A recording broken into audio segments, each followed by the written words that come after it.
and welcome to today's NBA All-Star feature. I'm Dyp Dypiangco. And I'm Shai Gilgeous-Alexander. The starters are in, so let's see who's repping the East and West in this year's NBA All-Star Games. This is Starting Lineup. Jesus, mid-lane, Ramos ka pa! Angel? Oh, Angel! Somebody's getting it back. CZ Rodina feeling it. Look at this pass, KQ once again. Marlo delivered. What a drive inside!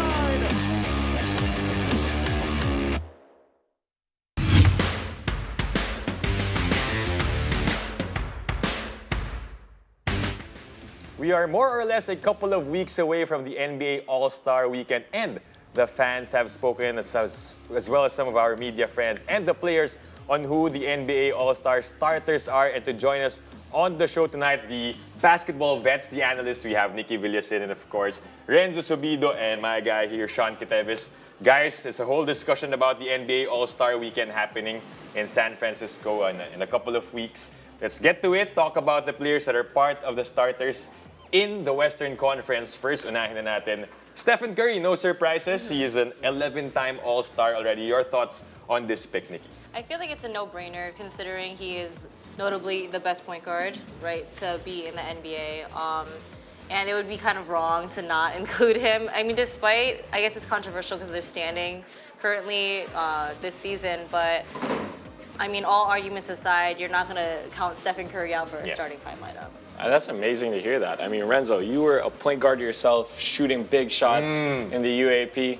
Can you talk to me about Steph's shooting ability? We know he's the greatest shooter of all time, but just his consistency throughout the years. And he's an all-star now again. You know, aside from being the best shooter in the world, I mean, it's about his work ethics. We can see that how hard he trains.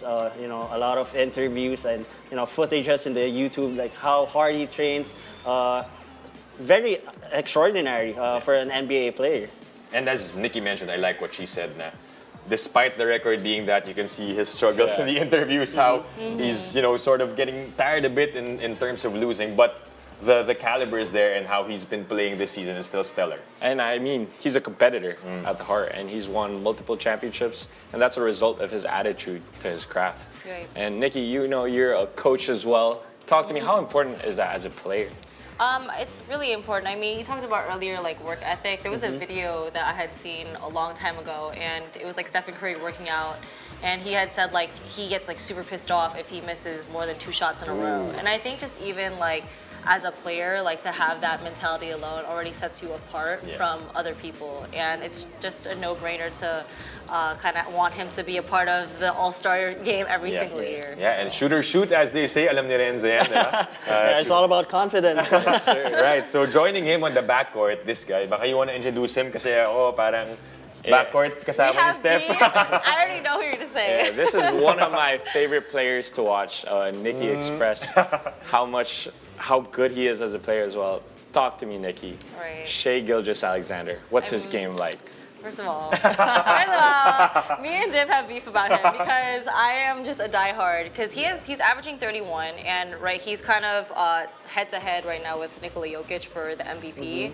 And to me, I find it to be more impressive when a guard is going to take the MVP award versus it's kind of expected when the big is going to take it. Like, we can presume that Wemby is going to be in it for the next rest of his life. So I think with SGA, though, he's just so talented when it comes to scoring ability. He's not a liability on defense. I think that's one of the things that people talk like, oh, you're really good on offense, but you don't play any D, right? That's definitely not the case when it comes to him. And I'm just a really kind of a Luka guy, that's why I react like this. But all respect to his game, the guy is averaging 32.1 points per game. How hard is it to have that average in the NBA, Renzo? For SGA to have this, and the #1 seed right now in the Western Conference. Definitely challenging and hard, especially for a guard playing against top players all over the world, like Luka Doncic already playing the point position as well. But SGA has been a little scorer, always finds ways, a lot of varieties in scoring. And he's having a season like MVP this 2024, and he's been leading OKC. They're the #1 seed in the West, and that's very rare. Renzo talked about variety of scoring. Now the next starter in the West, Kevin Durant. I want to hear about his game. What do you want Like, what would you like to take from his game? You know, aside from his height, his length, it's how composed he is, especially during crunch time. When the Phoenix Suns are down, you give him the basketball. Even in the Olympics, you give him the basketball when you need to score. He's a professional scorer. Professional scorer, professional bucket. Yeah, bucket getter. But what Bucket getter. what is with KD, Nikki, that allows him to stay in this shape, in this performance of being able to score a lot of points despite being surrounded by number of scorers as well in his team?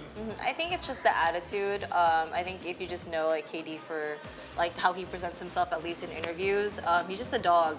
And I think as time goes on and age kind of sets in, as because we talked about kind of like the end of a generation, which is kind of what the Western Conference is kind of looking like. It's like the end of the generation All-Star game. I think that it's still an undeniable fact that KD is KD, and he's not gonna be someone that people are gonna be like talking badly about ever, or be like, oh, he's falling off. It's still a lot of respect towards him. And this is going to be his 15th All-Star appearance Amazing. in the NBA. This guy, I want to ask you, Sean, because you know a thing or two about recovery. Yep. And LeBron James, at the age of 40 years old, still doing King James things. What is it with him that allows him to still be part of the mix of young guys in the All-Star? He's a 21-time All-Star now. It's kind of insane to think about, but it's really dedicated to all his recovery.